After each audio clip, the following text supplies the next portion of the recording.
we are so blessed to have as our speaker for tonight si Elder Don Piper Baltazar. Si Elder Don Piper po ay kaibigan natin, napakabuti.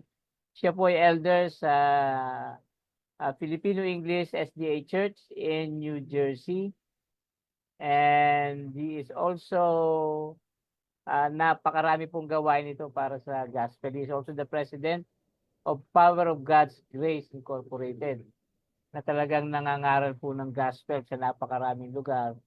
And si Elder Don, masasabi ko talagang ginagamit niya yung mga ibinigay sa kanya ng Panginoon para tumulong sa kapwa at para lalo pagpapalaganap yung gospel. So, kitang-kita ko po ang puso ni Elder Don, talagang nasa Panginoon ang kanyang puso. And we are so happy to have him here tonight. At ang topic po na i-discuss niya is the everlasting gospel and its distortion.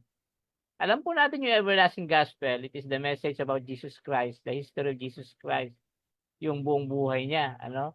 But how is this distorted? Paano pong nagiging distortion na nangyayari? Yan po matutuklasan natin ngayong gabi. Kaya ini-invite ko po kayong lahat. I'd like to welcome everybody. Engineer Darwin, welcome po. Robert, Brother Robert, Pastor Cesar, Brother Arnaldo, welcome po kayong lahat at lahat po ng nakikinig sa ating live stream. Nakiusap lang po ako na baka pwede pong pakishare yung ating live stream para mas marami pong makinabang. Okay? Before we go forward, nais ko pong basahin yung text natin para sa ngayong gabi. Ito po ay matatagpuan sa aklat ng Ephesians, Efeso chapter 2 verses 4 to 6. And I read, ayun na po. But because of His great love for us, God, who is rich in mercy, made us alive with Christ. Even when we were dead in transgressions, it is by grace you have been saved. And God raised us up with Christ and seated us with Him in the heavenly realms in Christ Jesus. Naway pagpalain ng Panginoon yung kanyang salita. At nais ko pong imbitahin ang lahat para sa isang prayer. Tayo po ay yumuko. Panginoon, nagpapasalamat muli kami sa pagsama-sama ninyo sa aming grupo dito sa Grace, dito po sa Grace Reign Adventist Community Experience, at ninanais po namin na talaga maranasan namin na itinataas sa aming kalagitnaan ng biyaya, tinataas si Jesus Christ. Tulungan mo po kami, Panginoon, na maisentro namin kay Kristo ang aming pananampalataya, at tulungan mo rin ang bawat isa sa amin ngayong gabi, na sa pag-share ng gospel ni Elder Don, ay maging bukas ang aming pandinig, at gayon din bukas ang aming puso upang tanggapin na maluwalhati ang inyong biyaya, na maisantabi namin ang aming mga sariling pride, ang aming sariling pagsisikap na maligtas sa pagitan ng aming mabubuting gawa.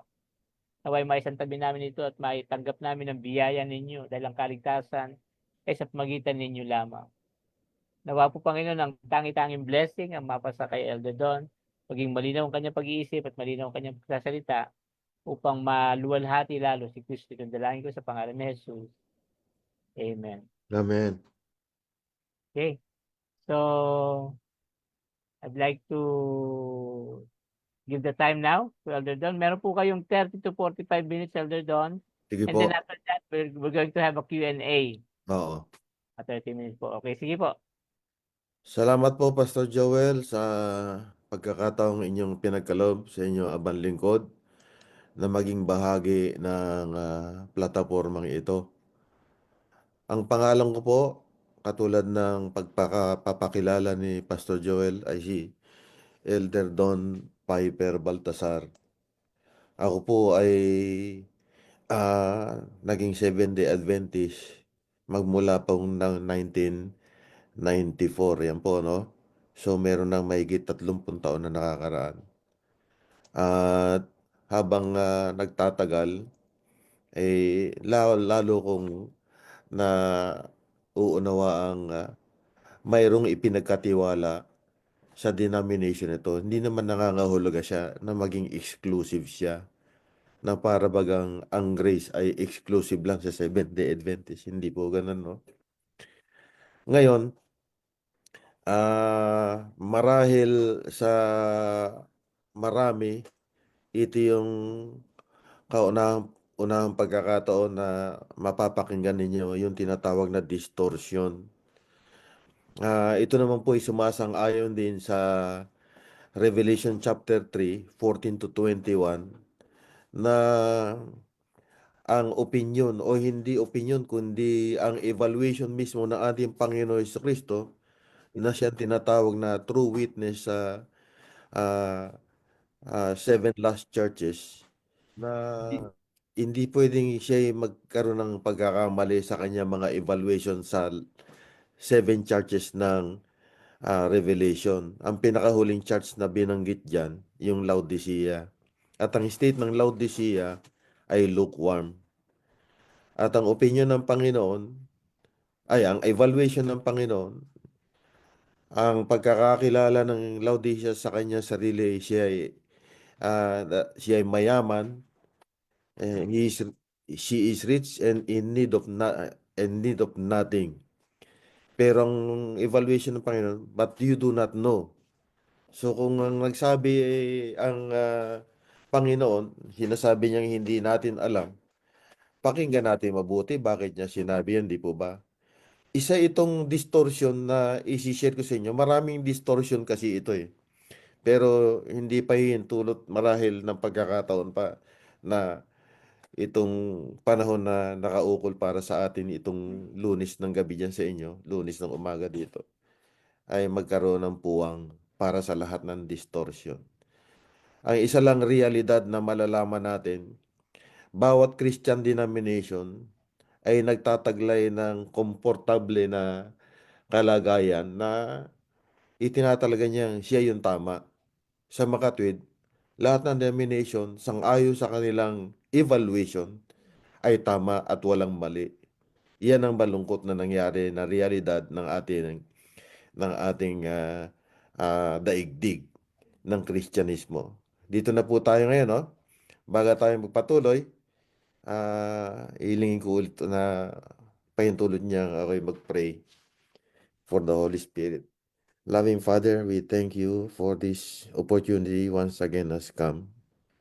You know my heart, and my desire is to be true and honest to the trust that you have committed to our care. Even so, Lord, it's possible that I may make some personal statements that will not be pleasant before my hearers.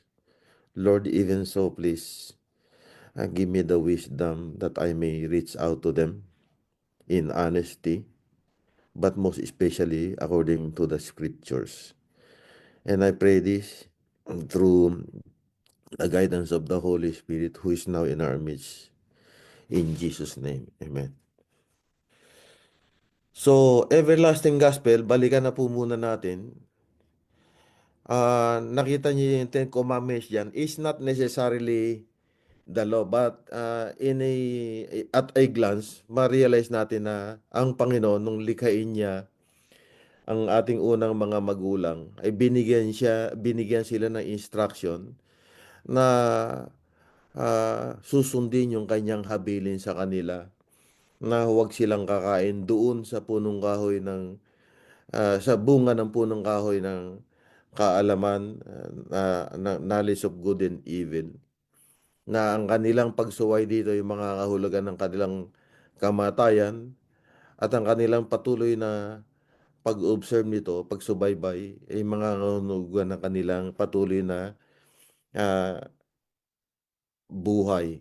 Yung buhay na ibinigay sa kanila ng Panginoon, conditional immortality.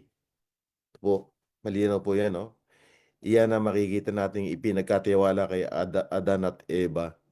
Si Adam mismo, siyang tumanggap niyan. Pero alam natin na si Adam ay nag-transgress matapos na malinlang ang kanyang asawa si Eva. Ito ay nagdulot ng pagkawala nila do sa Eden. Tinanggal sila sa presence ng Garden of Eden. Otherwise, kakain sila, magpapatuloy ang buhay. Tinanggal sa kanila yung tinatawag na Garden of Eden. So, Bagaman nahulog ang ating unang mga magulang sa kasalanan, hindi nagpaubaya ang ating Panginoon. Bagkus, sa halip na yung tinatawag na ang kabayaran ng kasalanan ay kamatayan na dapat malasap nila, eh, ito ay masasabi nating ah, sa unang pangunawa kung bakit merong tinatawag na the lamb that was slain from the foundation of the world. Ang ibig sabihin, bago pa man mahulog ang tao sa kasalanan, meron ng panukala ang Panginoon na in case mahulog ang tao sa kasalanan, meron siyang tinatawag na exigency. Yan yung tinatawag na demonstration ng everlasting gospel. Kasi hindi pwedeng pagbaguhin ng pagtugon ng tao ang taglay na pag-ibig ng Panginoon. Hindi nagbago ang pag-ibig ng Panginoon sa tao, bagkus lalo itong nahayag nung mahulog ang tao sa kasalanan. Na kumbaga katulad nating mga magulang, kung halimbawang mapapahamak ang ating mga anak, itatakwil na ba na? Merong mga tagpo na dahil sa sobrang sakit na nangyayari, humahantong sa punto na yung magulang itinatakwil yung anak. Ako naranasan ko rin mismo yan. Ano? Pero ang puso ng Diyos hindi pwedeng mapagbago ng anumang pagtugon na pwedeng gawin ng tao. Ano naging pagtugon ng Panginoon sa tao? Yung everlasting gospel. Ano? Kaya dahil ang Diyos ay hindi tao at ang tao ay hindi aabot sa kanyang pangunawa, kailangang magpakababa ang Diyos. Kaya tinaglay niya si Kristo para matupad yung righteousness na ang hinihingi ng righteousness ay yung pagtupad sa hinihingi ng kautusan, going towards justification of life, na ang batas o ang kautusan ng Diyos hindi lang righteousness ang hinihingi, humihingi rin siya ng justice. Yan. Na ang hindi pagtupad sa kautusan ay mangangahulugan ng kanyang kamatayan. Ito yung death sentence na dapat nilasap na mismo ng ating unang mga magulang. Ah, pero dahil meron ngang lamb that was slain from the foundation of the world, kailangang mahayag ito ng unti-unti, yung tinatawag na everlasting gospel. Ano yung everlasting gospel? Yung ang ating Panginoong si Jesucristo ay nagkatawang tao. Malinaw po yan na in the beginning was the Word, and the Word was with God, and the Word was God. And the Word was made flesh. In other words, He became Adam. No? When did this happen? At the incarnation. So when Jesus Christ took upon Himself humanity, He took you and me. He took flesh and blood. Why flesh and blood? Because flesh and blood as we know it, it cannot inherit the kingdom of God. But there's so much to speak about the incarnation of Christ. And this is our verse today. Di ba? But God who is rich in mercy, because of this great love with which He loved us, even when we were dead in our sins. Ibig sabihin, patay tayo, meron bang kakayanan ng patay? Wala. So ano lang ang pwedeng gawin ng patay? Wala. Paano siya makakatugon? Hindi siya makakatugon kasi patay siya eh. No? Pero buhay tayo ngayon. Ang buhay na taglay natin ngayon, taglay nating buhay ay hindi eternal life. Ang buhay na taglay natin, yung buhay na kaya lang ipasa ng ating unang mga magulang. Na ang patungo nito, matutulog tayong lahat. Yung tinatawag na first death. Either namatay ka na may pumatay sa iyo, na aksidente ka, nagkasakit ka, nagpakamatay ka, o kaya yung natulog ka at hindi ka na ulit nagising. Pero ang tawag dito ng Bible, natutulog. Hindi natin pag-aaralan ngayon yan kasi hindi yan ang subject natin. Pero the mere fact na gigisingin lahat ng mga tao, yung word na gigisingin, napatutungkol lang yan sa mga natutulog. Isang point lang yan, ano? So si Jesucristo, sa incarnation, tinaglay lahat ng tao. Kaya meron siyang karapatan na sabihin sa bawat isa sa atin na manatili o manahan kayo sa akin. Kung wala tayo sa Kanya, wala siyang karapatan na sabihin, abide in me. Pwede niya lang sabihin ito doon sa mga kanyang tinaglay. Sinong tinaglay niya? Yung buong katauhan. Paano malalaman natin? Doon sa Hebrews chapter 2, 14 and 15, sabi doon, yaman din lang na ang mga anak ay laman at dugo. Siya may tinaglay ang pagiging laman at dugo nila. Sarili kong ganito, no? Hindi ko naman masyadong memorize sa Tagalog yan. Pero sa English, mas mainam. For in as much then as children are partakers of flesh and blood, which cannot inherit the kingdom. Dugtong ko lang yun, pero totoo yun. The kingdom of God, he also himself likewise took part of the same flesh and blood, that through death, he might destroy him that had power of death, that is the devil. Sino yung may kapangyarihan ng kamatayan? Yung diablo. Ang Panginoon hindi author ng kamatayan. Siya ay author ng buhay. Siguro, first time marinig nyo, wala pang pinapatay ang Diyos. Walang papatayin ng Diyos. Kasi siya ang author ng buhay. Ang pinatay niya, kamatayan. Paano naging profito? Dito makikita rin natin. So, tinaglay niya na ating Panginoon ng ating pagkatao. Ha? You in Christ at the incarnation. Dito tayo naging born again. Patay tayo eh. Kailangan ipanganak tayo ulit. Yung tinatawag na born again, hindi natin kakayanan ito, kundi kakayanan ng Panginoon na gawin ito. Dahil patay tayo sa Espiritu, ginawa niyang buhay tayo sa Espiritu. Nung siya ay maging tao, siya yung ikalawang Adan natin. 1 Corinthians chapter 15 verse 20 sabi doon, for as in Adam all die, but for in Christ all shall be made alive. Ito na yan. Lahat na tayo. No? Kasama ba dito lahat ng mga tao? For God so loved the world. Ngayon, hindi kasama dito yung kung ano yung maaaring maging pagtugon ng tao, no? Alalahanin po natin na tayo ay patay sa espiritu. Wala tayong kakayanan at tumugon, no? Iyan ang katotohanan ng Bible. That which is of the flesh is flesh. That's born of the flesh is flesh. That is born of the spirit is spirit. Diba? Ngayon, si Kristo sa ating taglay na pagkatao na tinaglay niya sa kanyang kapanganakan, yung hindi natin kayang tuparin na hinihingi ng kautusan, na katwiran, tinupad ni Kristo sa sinasabing lamang salarin na kanyang tinaglay nung siya ipadala, isugo ng Ama dito sa lupa sapagkat hindi natin kayang umabot sa langit. Wala nga tayong kakayanan eh. Hindi natin kayang umakyat sa langit para tumupad ng katwiran. Anong ginawa ng Panginoon? Isinugo ang kanyang anak. Totoo ba to? Totoo. For what the law could not do, weak as it was through the flesh, God did by sending His own Son in the likeness of sinful flesh.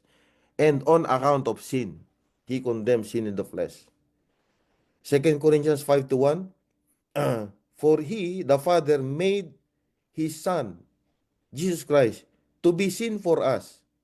Hindi sinner, mga kapatid, to be sin for us. Ginawa siyang kasalanan para sa atin, that we might become the righteousness of God in Him. Yan ang tinupad ni Kristo, that we might become the righteousness of God in Him. Para nun, we can be justified to life even before we can obey. Because it was Christ, where we are there in Him, who fulfilled these positive demands of the law. Take note, positive demands, positibong hinihingi ng kautusan. But this righteousness, which Jesus Christ fulfilled in His humanity, was not enough to save us.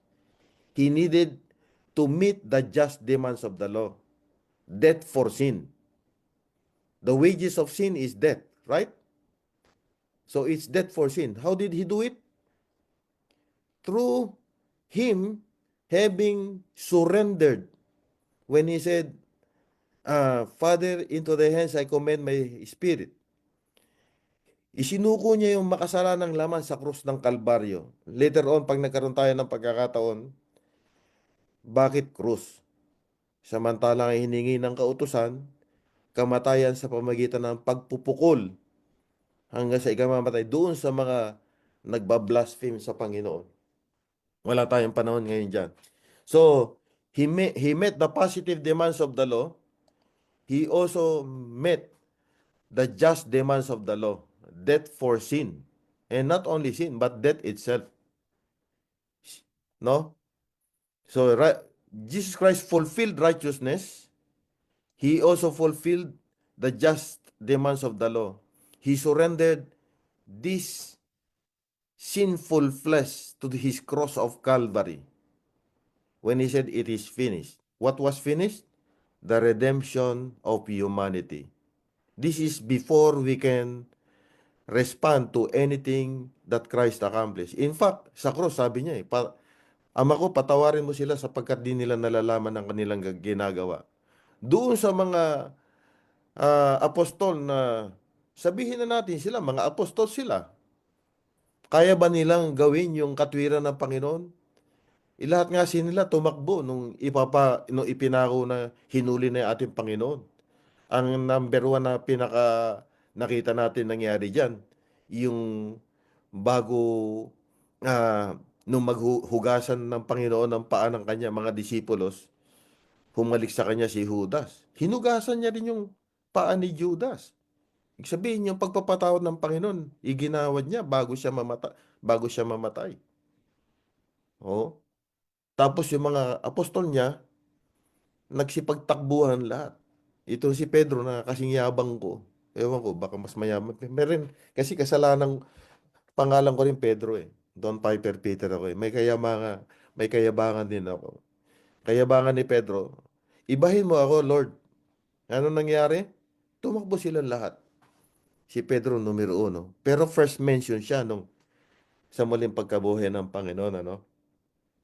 So, isinuko ng Panginoon yung kanyang tinaglay na pagkatao sa krus ng Kalbaryo para tuparin yung hustisya hinihingi ng utusan, kamatayan para sa kasalanan. No? Pinatay niya ang kasalanan at hindi lang kasalanan ng pinatay niya, mga kapatid. Pinatay niya rin ang kamatayan. Anong pruweba na pinatay niya ang kamatayan? Yung kanyang muling pagkabuhay. Sabi nga ni Pedro death could not withhold him. Sa Book of Acts yan, mga kapatid. Oh. Sa kanyang glorious resurrection, ang muling pagkabuhay ay muling pagkabuhay ng sangkatauhan, yung humanity na namatay sa espiritu at dahil sa kasalanan at kamatayan, ang tinaglay ni Kristo sa kanyang muling pagkabuhay ay katawang niluwalhati. Meron tayo niya na kaya nag-aabang tayo ng luluwalhatiin din ng katawan natin sa pamagitan ng isang inspirasyon na binigay sa atin ni Pablo sa Philippians chapter 3, verse 20 and 21. Mga mamamayan tayo ng langit. Ngayon, mamamayan na tayo ng langit. Pero hinihintay natin with so much expectation yung glorious transformation na mararanasan natin, ipagkakalob sa atin ng Panginoon. Sinabi niya I am the resurrection and the life. Papalitan yung ating katawang nasisira ng kanyang katawang niluwalhati. No? Kaya, yung muling pagkabuhay ni Kristo, nandun din tayo sa Kanya. You in Christ at the resurrection. Kaya makikita natin, yung Psalms 97 verse 2, clouds and thick darkness surround Him. Righteousness and justice. Hindi lang grace kundi righteousness is about His grace and justice is about His law. Righteousness and justice are the foundation of His throne. Kung maala niya sa Ark of the Covenant, nasaan yung kautusan? Nasa ilalim. Ibig sabihin mo, mas mataas ang grace? Hindi, isa lang ang source niyan eh. Yung grace at saka yung law, isa lang ang source pero magkaiba ang gamit niyan. Tanggalin mo yung kautusan, paano mo makikilala ang righteousness? Paano nating masasabi na dahil lumabag tayo, pero nanatili yung righteousness, yung grasya. Kaya hindi pwedeng paghiwalayan yan. Tanggalin mo yung Ten Commandments do sa ilalim ng kabanantipan, no, Ark of the Covenant. Ano pagtutuntungan ng righteousness? Wala. Pinaalala lang sa atin na bagaman tayo nahulog sa kasalanan, sangayon sa 2 Corinthians 5:19, hindi ibinibilang ng Diyos sa atin ang mga kasalanan natin. Ito rin ang dapat maging dahilan na maging seryoso tayo sa pagiging ambassador natin kay Kristo. Sabi doon sa 2 Corinthians 5:19, God was in Christ reconciling the world to Himself. Yung world ba, believers ba yun? Hindi. Yung believers, yung ambassador. May pinagkatiwala sa kanya doon sa verse 20. Di ba? Tuloy natin. 19. God was in Christ reconciling the world to Himself, not imputing their trespasses against them, and has committed to us the ministry of reconciliation. Therefore, we are ambassadors of Christ as though God were pleading by us. Ano ipiniplead ng Panginoon sa pamamagitan natin? Be ye reconciled to God. Ang Panginoon na nag-initiate ng reconciliation, part ng Diyos yun. Pero humihingi yan ng response na reconciliation din magmula sa isang makasalanang tao para masasabi natin yung transaction ba kumpleto. God's initiative, our response. Anong papel ng ambassador? Sabihin natin sa tao, huwag na kayong lumayo sa Panginoon. Hindi niya ibinibilang sa inyo ang inyong mga kasalanan. Ipinataw niya lahat ng kasalanan natin kay Kristo. Pero dito sa ipinataw, he died for our sins according to the scriptures. No? Dito nagkakaroon ng tinatawag na pagkakaiba-iba ng pangunawa.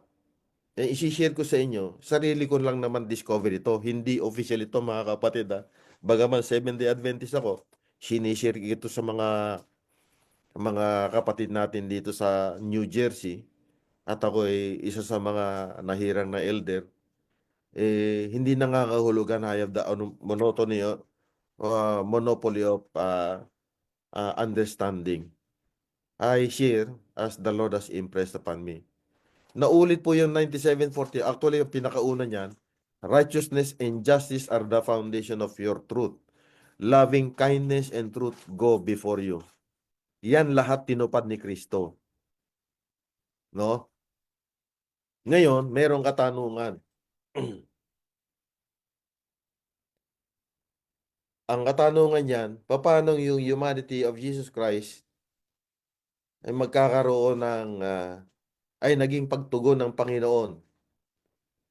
Na sabi ng tanong ay ganito, paanong aariing ganap ng Diyos ang makasalanan na at the same time, pananatilihin niya ang kanyang integridad sa kanyang banal na kautusan.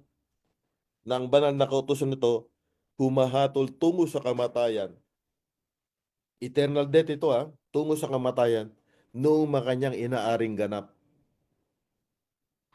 Ito yung katanungan mga kapatid na ultimum Muslim, meron silang karapatang itanong to.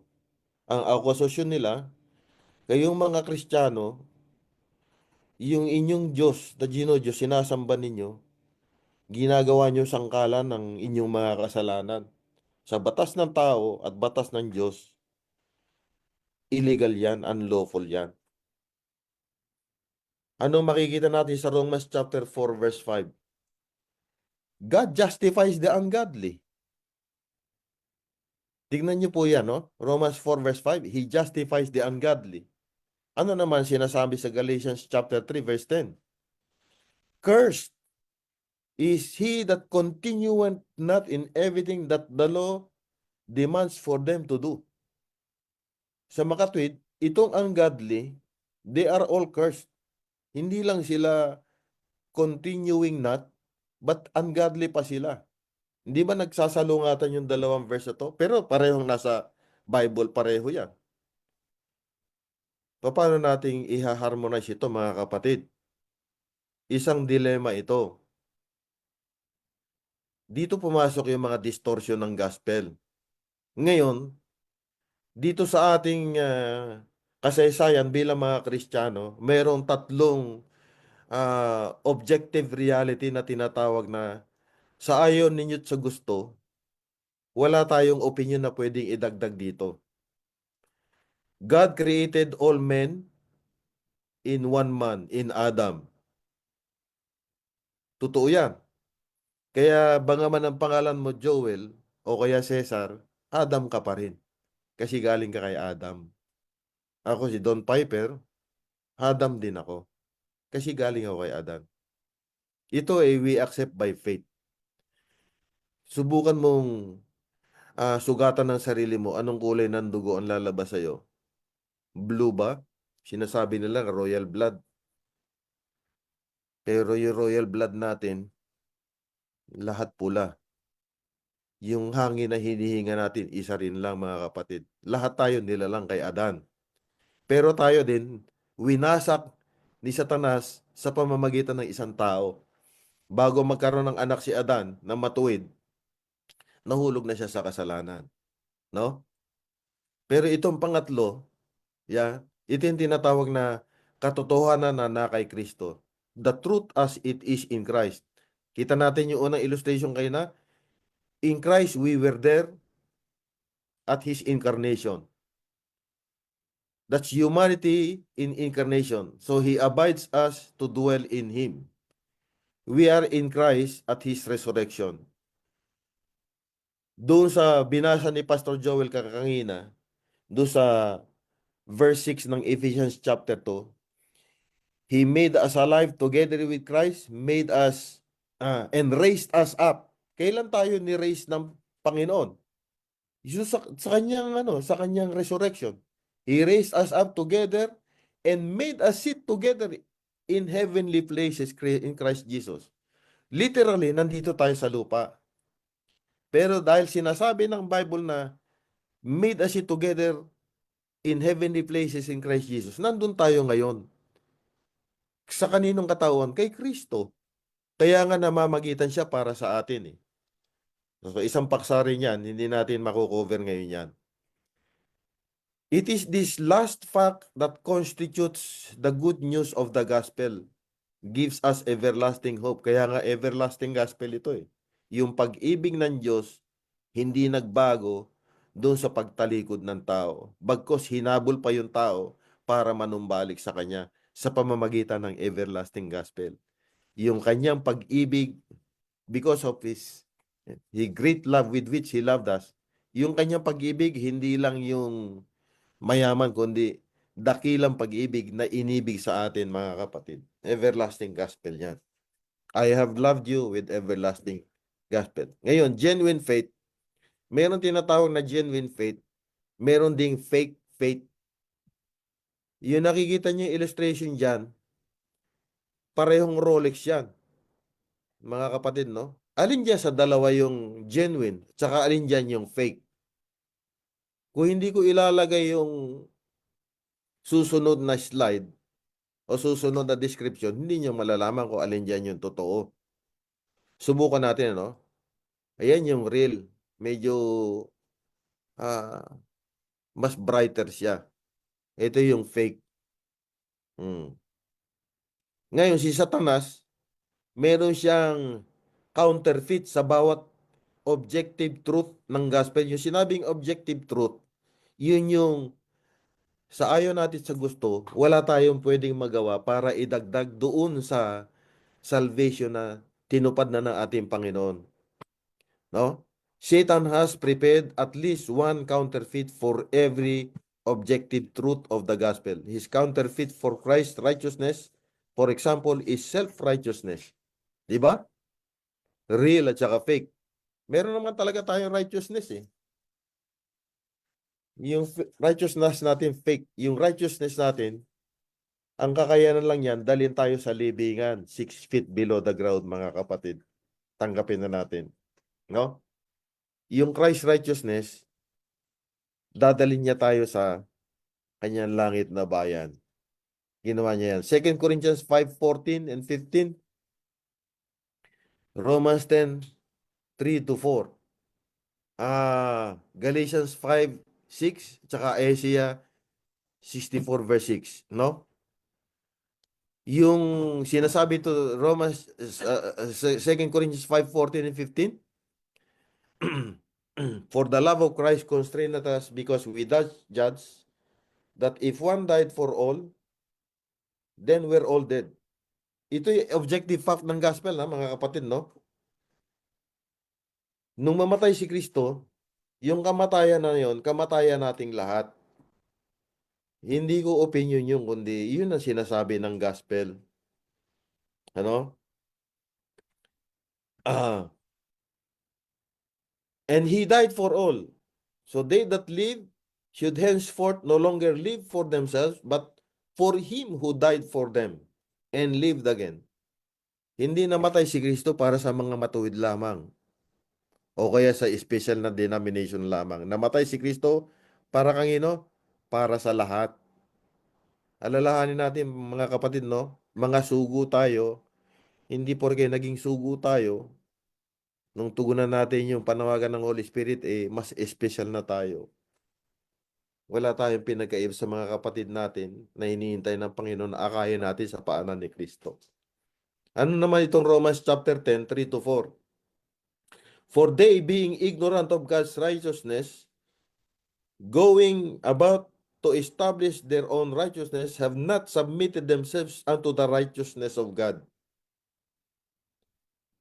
Pero hindi natatapos yung verse doon. For Christ is the end of the law for righteousness to everyone that believeth. Sapagkat si Kristo raw ang kinauwian ng kautusan sa ikatutuwid ng bawat sumasampalataya. So makikita natin, Panginoon, ito yung illustration tungkol sa real faith. Marami pa mga verses, pero ito lang ang mailalagay natin sa ngayon for the sake of time. No? Ito namang Galatians chapter 5, verse 6, mga kapatid. Ang sabi dito, for in Jesus Christ, sapagkat kay Kristo Jesus, kahit ang pagtutuli ay walang kabuluhan. Ito yung pagtutuli na ginawang gospel ng mga Hudyo. Sa panahon naman natin, ang ginawa nating gospel, yung pagsunod sa utos. So lang nga sinasabi ni Pastor Joel, ilalagay natin sa tamang perspektibo yung pagtupad sa pagtupad ng kautusan. Hindi pagsunod kasi wala nakasunod eh. Lahat tayo walang nakasunod. Pero yung hinihingi ng kautusan, yung obeying at saka keeping the law, magkaiba yan. No? Kadalasan, yung keeping of the law, ina-associate natin as obedience to the law. Sabi nga sa Galatians 3:10 kanina, cursed is everyone that continueth not in all the things that the law demands. Paraphrase ko lang yun yung eksaktong verse nandyan. Yung Galatians 3:13 sinabi, Christ has redeemed us from the curse of the law, having become a curse for us, for curse is everyone that is hanged on a tree. Ngayon, Isaiah 64 verse 6, alam niya sigurong laman ito mga kapatid. Isaiah 64 verse 6. Anong klaseng katwiran meron tayo? Hindi lang basahan mga kapatid. No? Sabi dito, sapagkat kaming lahat ay naging parang marumi. Parang mali yung Tagalog translation dito eh.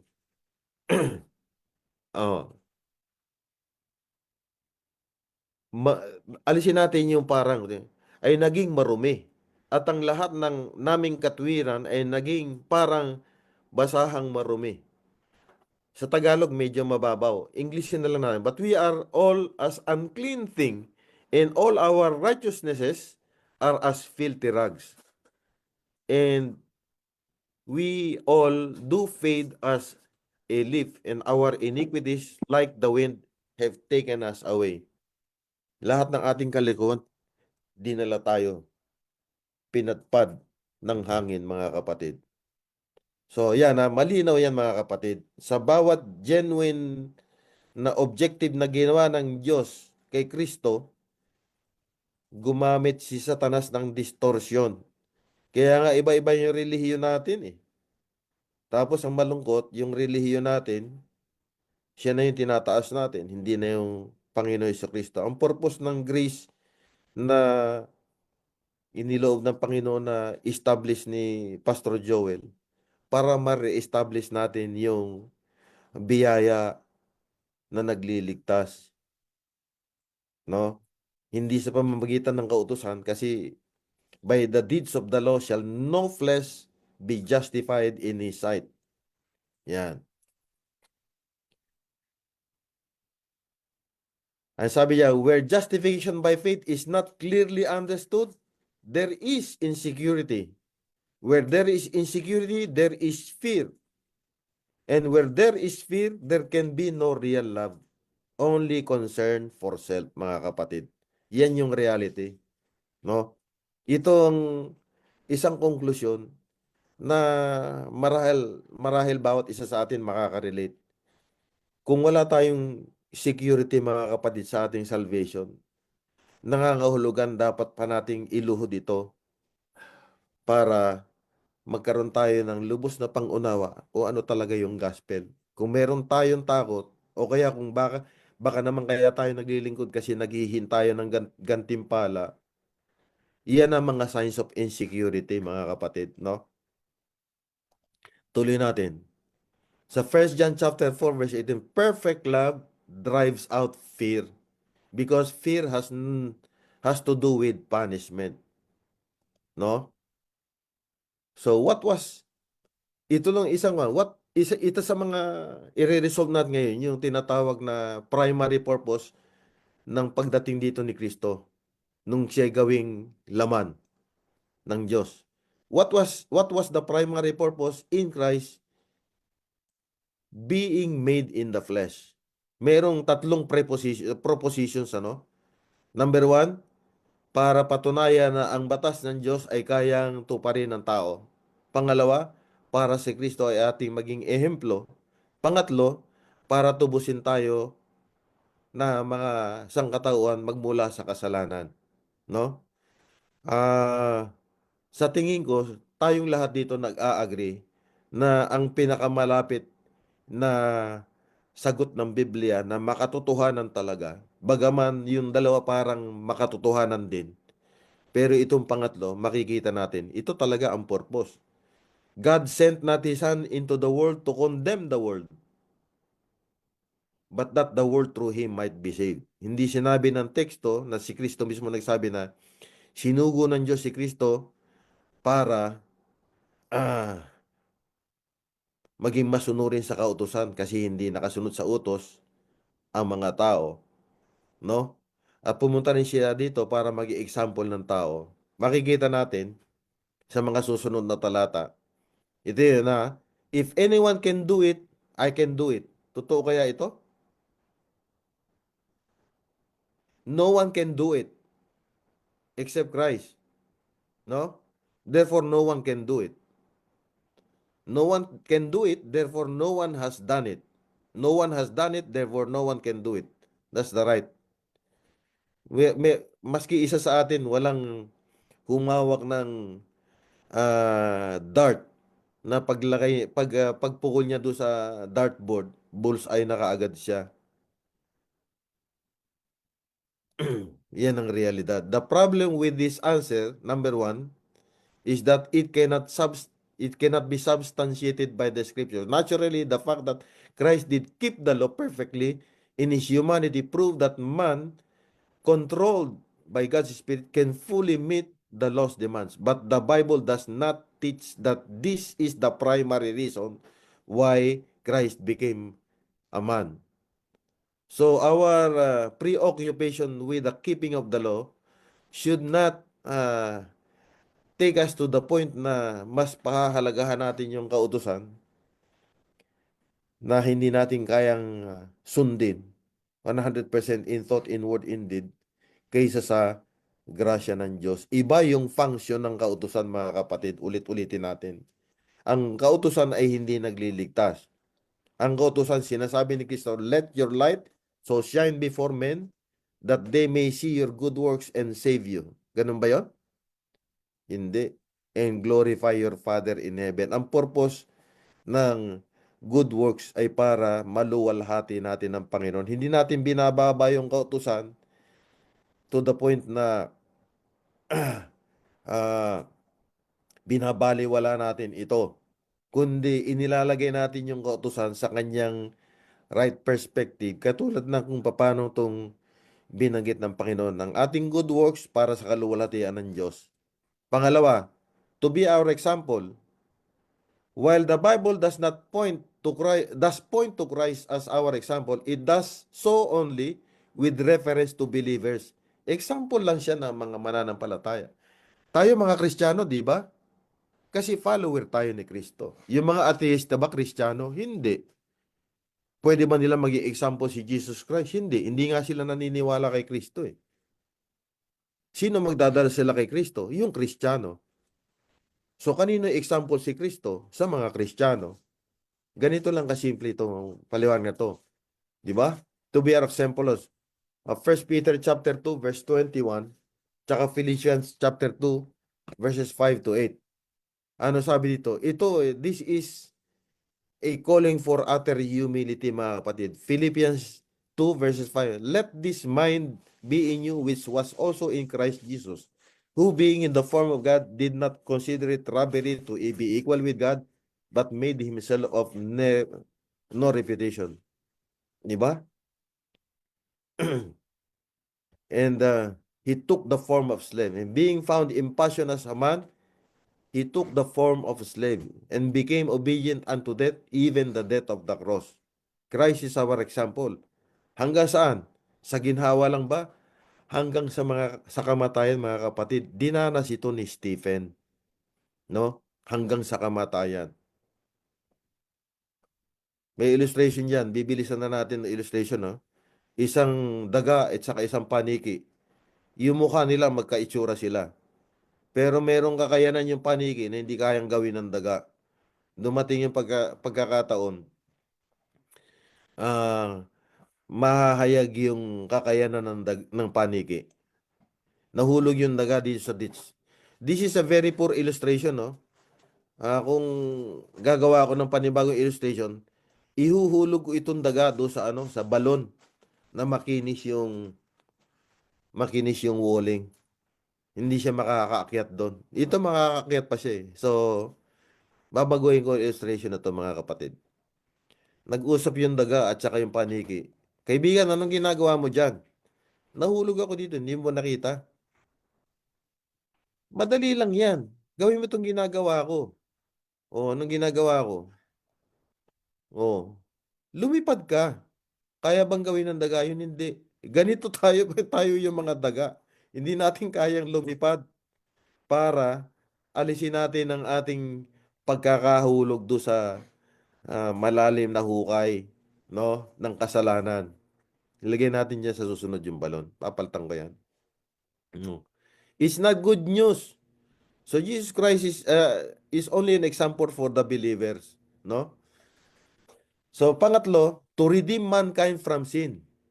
The scripture presents this as the primary reason for the Son of God being made flesh. Ayan medyo bibilisan na natin kasi hanggang 45 minutes lang tayo.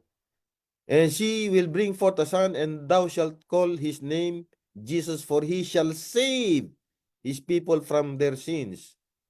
But when the fullness of the time was come, God sent forth his son, made of a woman, made under the law. For what purpose? To redeem them that were under the law, that we might receive the adoption of sons. Sino yung under the law? Lahat tayo, mga kapatid.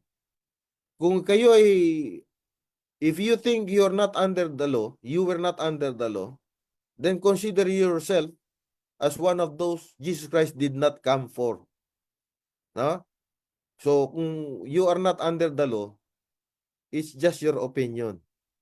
Still, your opinion will not count. The truth of the matter is that we were all under the law. He redeemed us who were under the law para matanggap natin ang pagkukup bilang mga anak ng Diyos. Mga kapatid. Pangatlo, ito yung binanggit ko kanina. Yaman din lang na ang mga anak ay mga may pagkabahagi sa laman at dugo. Siya rin naman mismo sa kanyang sarili, yun ang nakikita na, ay tinaglay ang katulad nating laman at dugo upang sa pamamagitan ng kamatayan ay wasakin niya yaong mayroong kapangyarihan sa kamatayan. Walang iba kundi ang dyablo. At tayo ay i-deliver magmula sa ating takot sa kamatayan, magmula sa buong panahon ng ating buhay. Tayo ay nakatanikala sa takot natin sa kamatayan. No? Oh. For verily he took not on him the nature of angels. Hindi niya tinaglay yung likas ng mga anghel, kundi tinaglay niya yung seed of Abraham.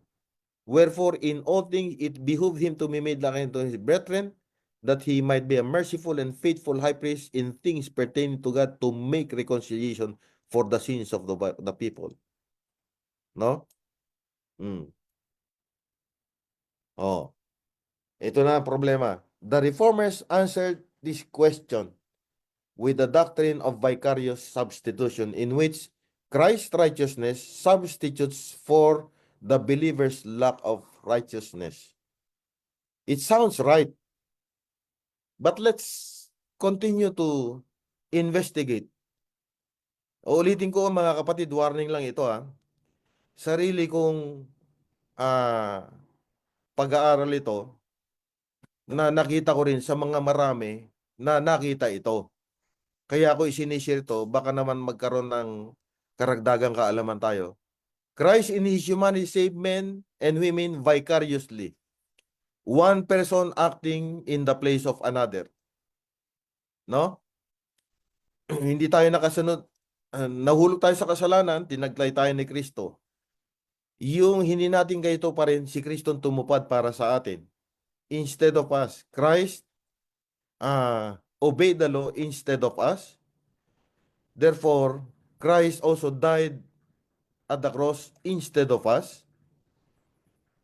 And He resurrected from the grave instead of us. And therefore, the end result is that Christ ascended into heaven instead of us.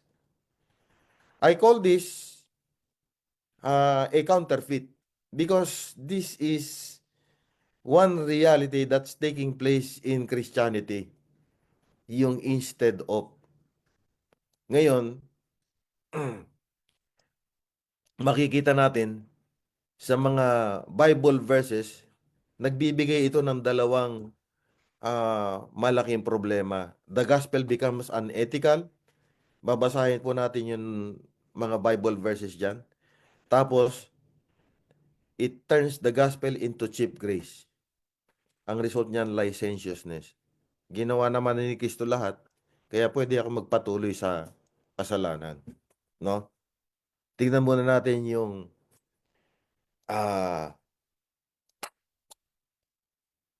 naulit eh. Kamali ako ng kwan. Tingnan muna natin yung Deuteronomy chapter 24 verse 16. The father shall not be put to death for their children, neither shall the children be put to death for the fathers. Every man shall be put to death for his own sin. Kung sino yung guilty, siya yung magdudusa. Kung sino yung may katwiran, hindi niya pwedeng pagdusahan yung kasalanan ng guilty, mga kapatid. Iyan lang ang malinaw dyan. Ano? Iyang Deuteronomy 24 verse 16, nagkaroon ng katuparan yan sa 2 Kings chapter 14 verse 6. Ang sabi, but the children of the murderers he slew not, according unto that which is written in the book of the law of Moses, wherein the Lord commanded, saying, the father shall not be put to death for the children, nor the children be put to death for the fathers, but every man shall be put to death for his own sin. Yan mga kapatid. Kaya makikita natin na yung Ezekiel 18 verse 20 ay ganito rin yung sinasabi, the soul that sinneth, it shall die. The son shall not bear the iniquity of the fathers, neither shall the father bear the iniquity of the son. And the righteousness of the righteous shall be upon him, the wickedness of the wicked shall be upon him. Ito yung mga spurious na synonyms ng vicarious, mga kapatid. Sabihin ng vicarious, proxy, deputed, imaginary, secondary. Lahat yan makikita ninyo. Pati yung word na substitution, substituted tsaka substitutional, makikita mo dyan. Yung vicarious, unreal, o kaya make-believe. I-google ninyo, makikita ninyo lahat yan. Ang antonyms niyan, mga kapatid, ito yung talagang ginawa ni Kristo. First hand, direct, primary, normal, unexchangeable. Kung meron lang tinatawag na exchange, yun lang righteousness. Do sa Revelation 14, buy from me gold tried in the fire. Meron tayong i-give up. Ano i-give up natin? Self-righteousness in exchange for Christ's righteousness. Di ba? Sa atin naman gagaling, hindi kay Kristo, hindi siya nag-substitute. O, yan o. Yung mga synonyms ng substitute. Kaya yung word na vicarious at substitute, as far as the redemption of kind is concerned, as much as you can, and as much as I can, sad to say, I will no longer be using vicarious. Sa akin lang ito, mga kapatid. Hindi ko sinasabing gawin nyo rin. Ngayon, if the Holy Spirit is impresses upon you no longer to use vicarious or substitute, that's your prerogative. But for me, I will no longer be using those two, vicarious substitution. That my Christ is not just a mere substitute. My Christ is my Redeemer. As later on, we will discover more. Ito, sasagutin natin yung pangalawa, no? Christ in His humanity saved men and women actually. Oh, Matthew chapter 1 verse 23, binanggit na natin yan. Christ at incarnation and Christ at resurrection. Kaya yan yung anchor verse natin. He made us alive together, raised us up together, and made us sit together in heavenly places in Christ Jesus. Yung tatlong together dyan, yan ay nagpapatotoo na si Kristo hindi humalili kundi sinamahan tayo. Kinuha tayo para tayo maging kasama niya. As far as the work of Christ is concerned, is a matter of union and participation. No? Hindi substitution, mga kapatid. Nakita naman natin. And what again, I would be careful to let you know that this is my discovery. You don't have to accept this as yours. Ngayon, si Jesus Christ naging actual representative natin, naging actual redeemer natin, actual savior. Yung actual binibigyan natin ng emphasis, no? Kasi ito yung mga synonyms niyan. Real, true, genuine, authentic. Nandiyan lahat. Kung sinong merong gustong kopya nitong PowerPoint, I will give this freely to anyone who likes to have a copy of this. Hindi para maging makukumbinsihin ko kayo, kundi pag-aralan nyo mabuti. Kung may mali itong discovery ko,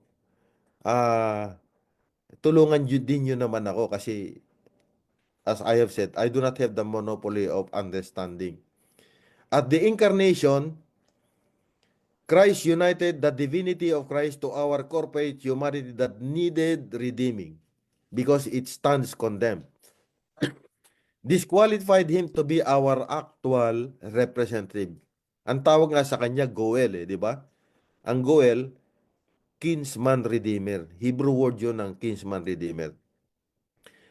Sa pamagitan ng kanyang perfect life and His sacrificial death, He fully redeemed mankind. Yan na yung everlasting gospel. At the resurrection, Christ raised our humanity, cleansed and glorified. And He took to heaven to represent us in His priestly ministry.